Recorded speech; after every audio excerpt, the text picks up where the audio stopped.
maximizing social media during the event, before the event, and even after the event. Remember, I forgot the game changer. You want to get their eye before they even come to you.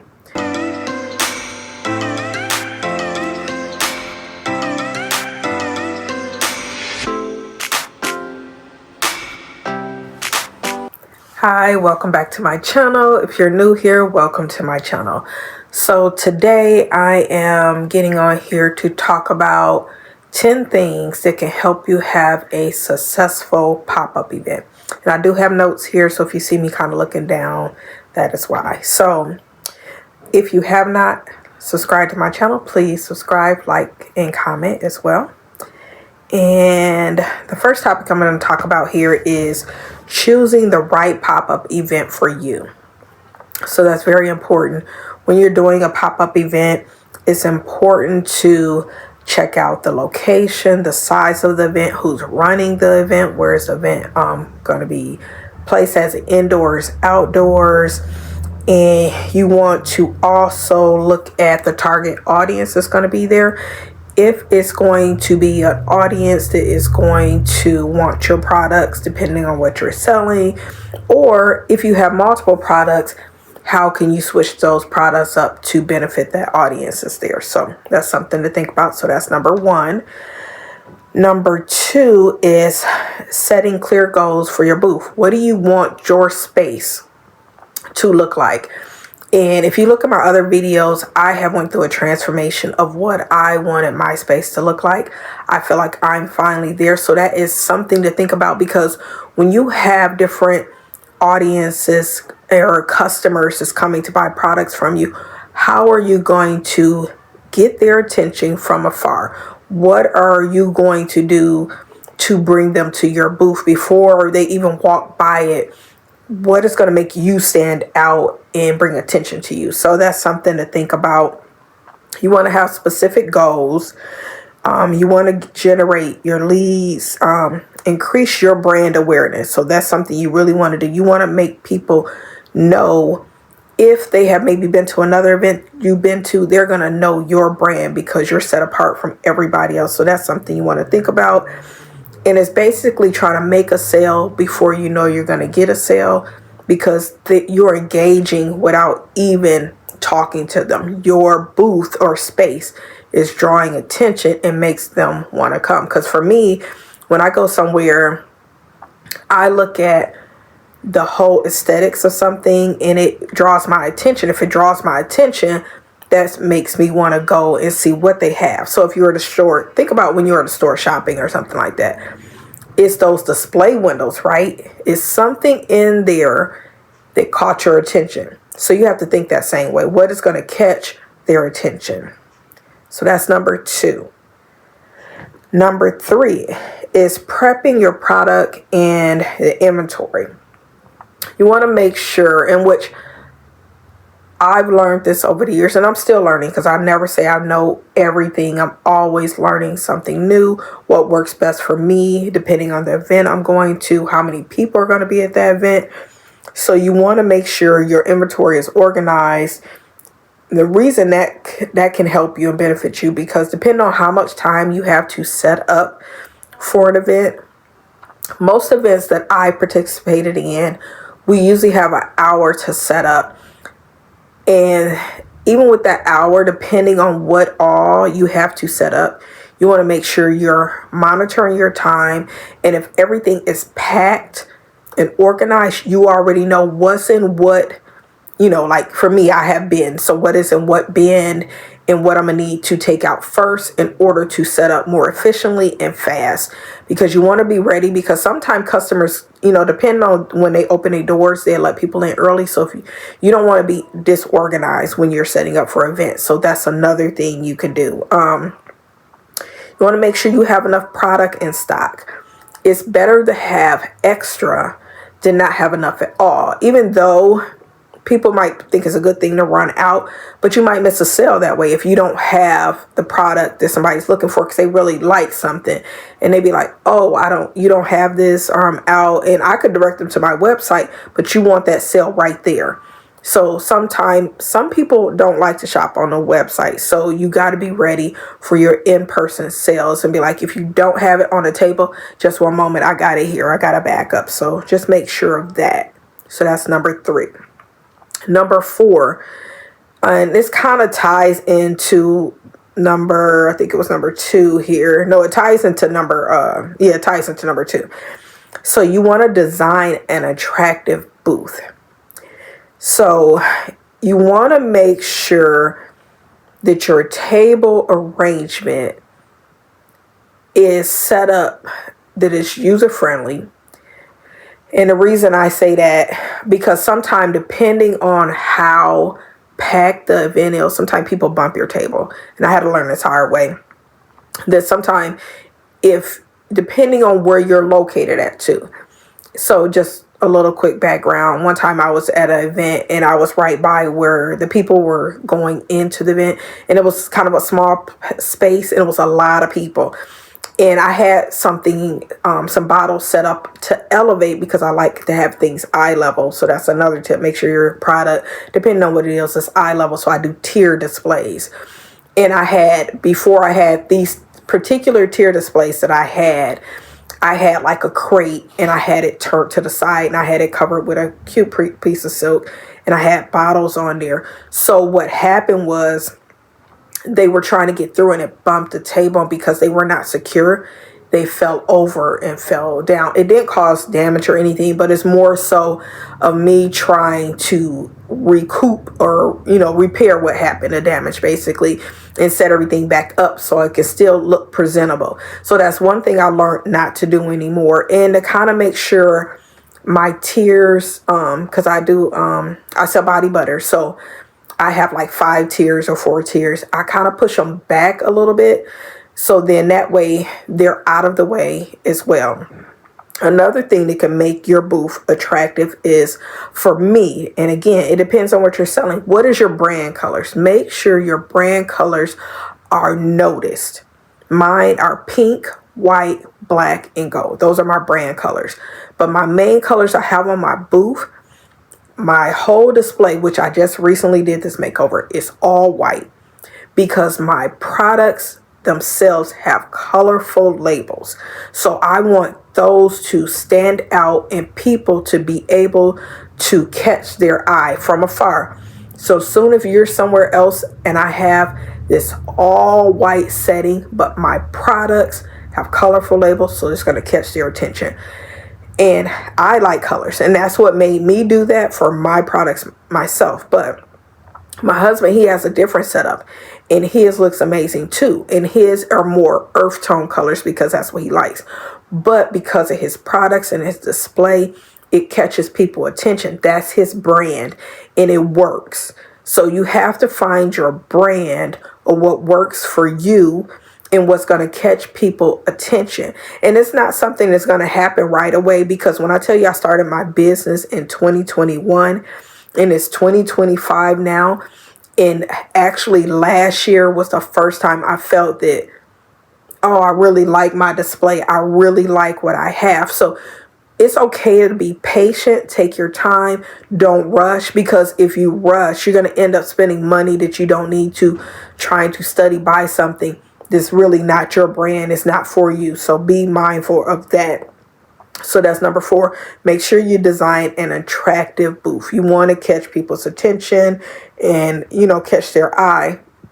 Another thing I want to add to that real quick is, depending on your product, have some type of sample, that they can, if you're, in my case, like I'm going to speak on mine.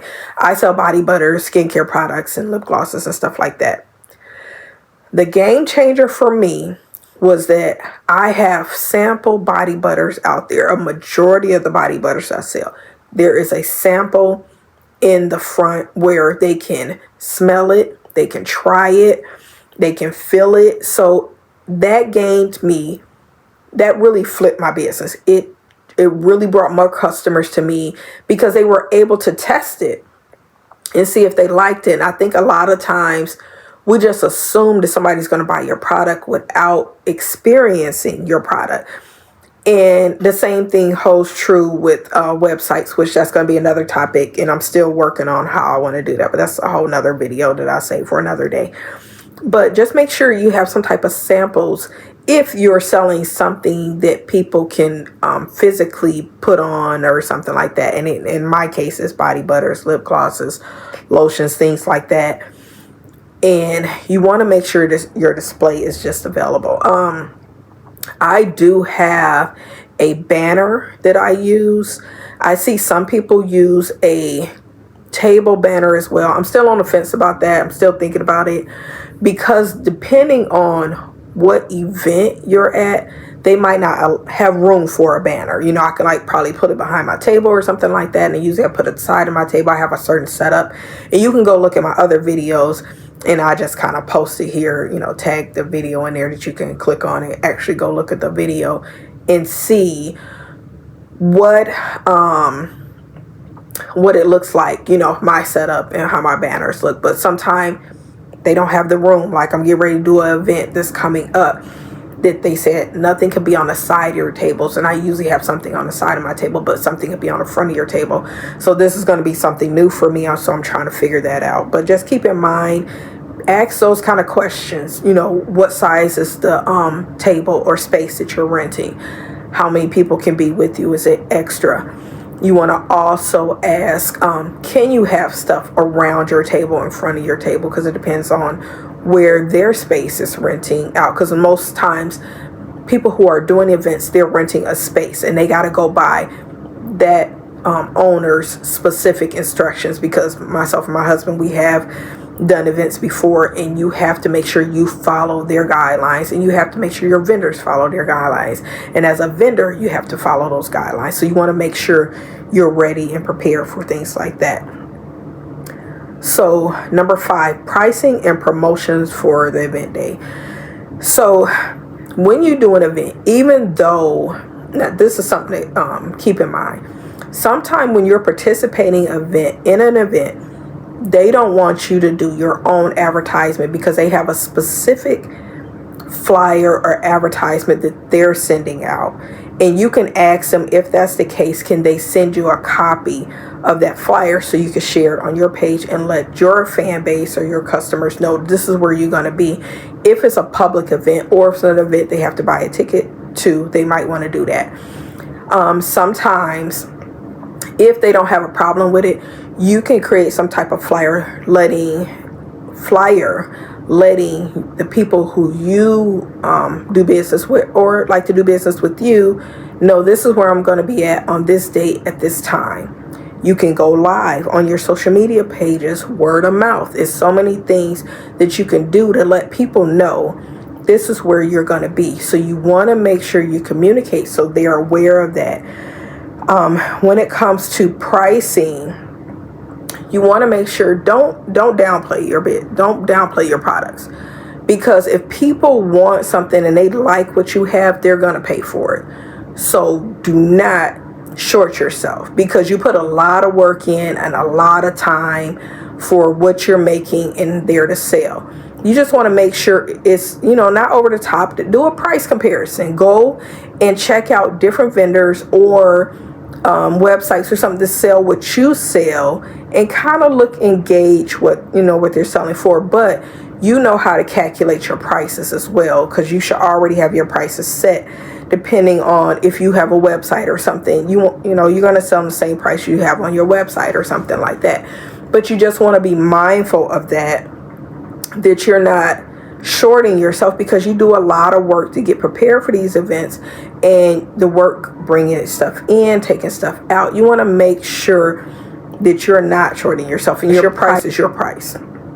So you want to make sure you're aware of that, because it's just not good to cheat yourself. You put a lot of work into your business, so just keep that in mind.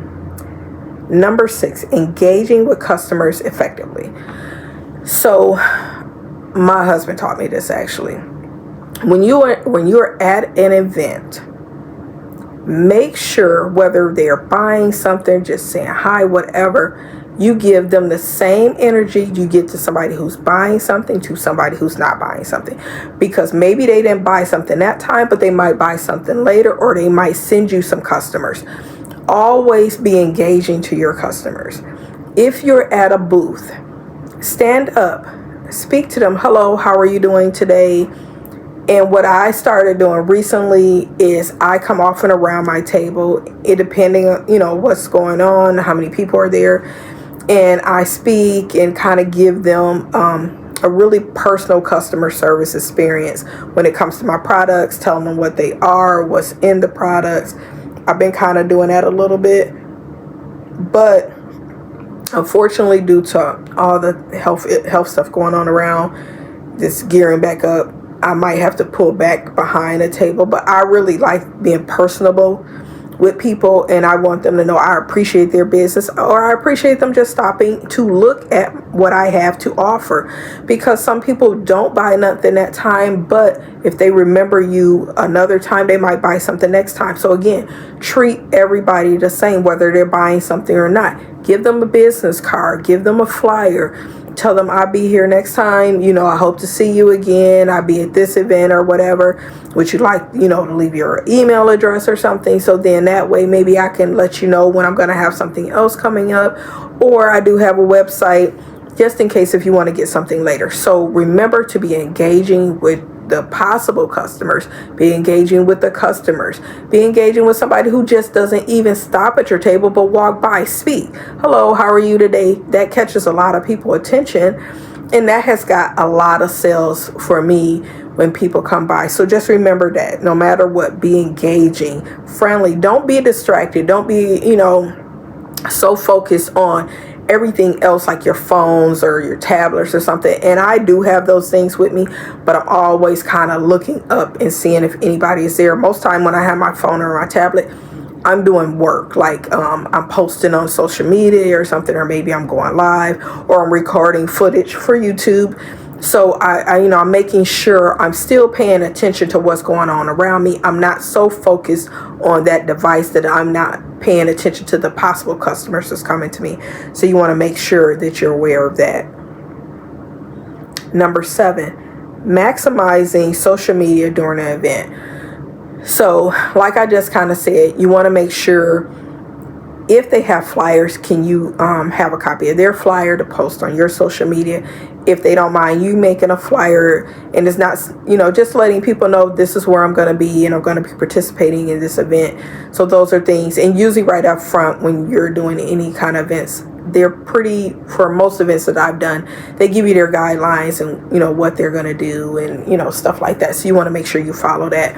But go live while you're there. You don't have to go live a long time. Just go live and say, hey, I'm here, especially if it's a public event. You want people to know that you are there and they can come and support, and we appreciate their supporting your business, or posting a post on social media constantly. So what I usually try to do is post consistently 5 days before the event, just letting people know. I start before then, but I do consistently. I try to do it like 5 days before the event. Like I got a couple events coming up, so I'm going to start posting. They'll know, hey, I'm going to be here. Hope to see you there. Stop and say hi. You're not forcing them to say, hey, you got to come buy something, but just come say hi. So I know, you saw my flyer or something, or even if you want to offer some kind of discount, be like, hey, let me know if you saw this flyer on the flyer saying buy 2 get 1 free or something, whatever your sale is going to be, to bring people there. Be like, hey, she's having a special. I'm finna go there and get this special. So you want to be engaging on social media, so then that way they can still come and support you one way or another. And it's nice to know that people are paying attention to what you're posting. So to keep that in mind, you really want to go on live. Helps a lot. I have gained a lot of customers by posting on social media that I'm finna be at an event, and they came and say, oh yeah, I saw you post on social media, I just came to support or buy something for you. And we really appreciate those. So if you're quiet, you may not get no customers. So I post like on mainly the big ones, because it's a lot when you're doing stuff by yourself and trying to post. But Again, you can schedule posts now with social media, which is great. So you can prepare your stuff ahead of time and have everything scheduled. I do that a lot. Most of my stuff is scheduled because I do work a full-time job too. So I don't always have time to do all of that. So I feel like I'm working multiple jobs, but it's worth it. If you want what you want, you're going to keep working for it, right? So be engaging on social media. Maximize that. That is free advertising. All day long, it's free advertising. Take advantage of that. So number 8, handling sales and transactions smoothly. Most of the time I do pretty good with this, but sometimes it still gets kind of hard when there's multiple people there and it's only me trying to take payments and everything. If they're spending cash, it's a little bit easier for transactions. But if I have to do a card, most of the time I do it on my phone with the website that I use. I could take in-person payments on my phone. And, sometimes they do contactless, payments and stuff. It depends on, what you're using. But then sometimes,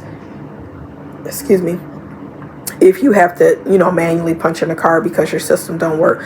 So make sure you got devices that can take payments smoothly.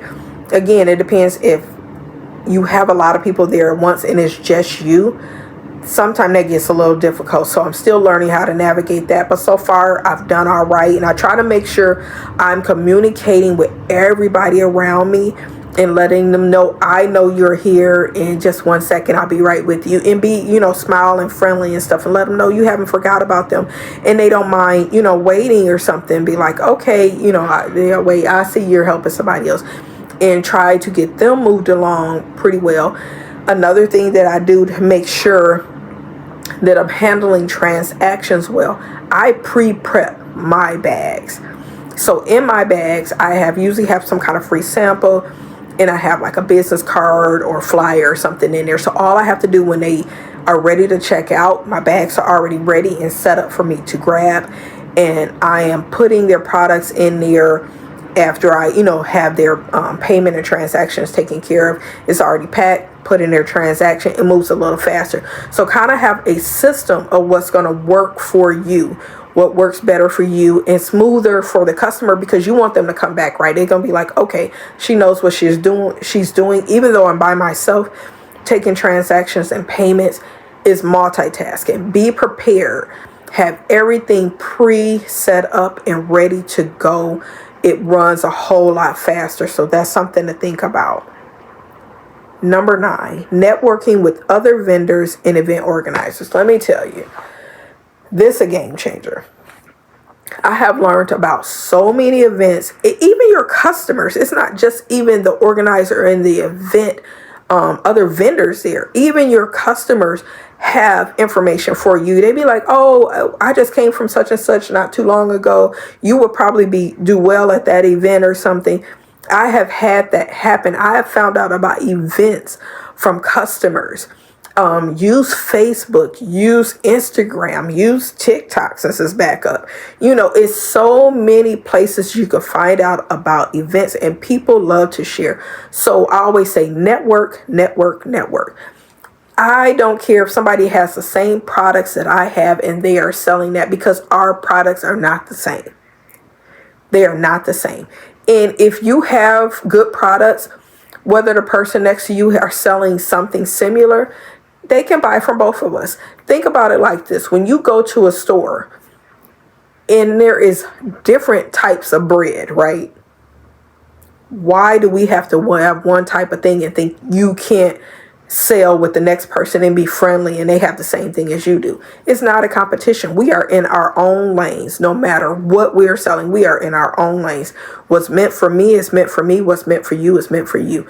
So it's okay. Be friendly to people, because you never know the information they're going to give you. I have got amazing information regarding other events. Word of mouth is key for a lot of things. And they'll be like, oh, I think you would like this. You should, check them out. This is where you get into this information. I have had so many people give me a wealth of information, and I'm just slowly getting to where I'm going to start doing the things they said, how I can get my products here, products there. So That stuff is coming soon. I have a list of things that I'm going to do, and I'm trying to be patient.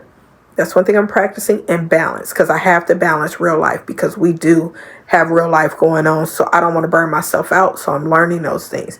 But definitely network with other vendors, event organizers, and with customers, because they have information for you as well. So make sure you do that. Now, number 10, this is my final one here. Post-event follow-up and building relationships.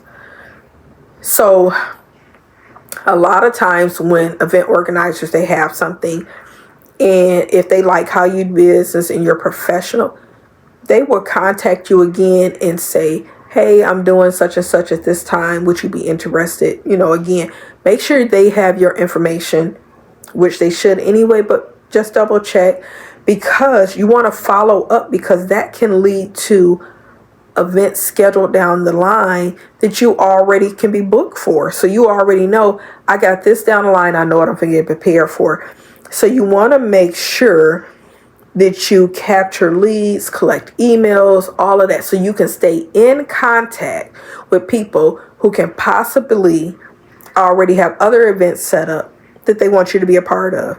So you want to follow up, and it's just amazing the information you find. But just to kind of recap of the things that I went over.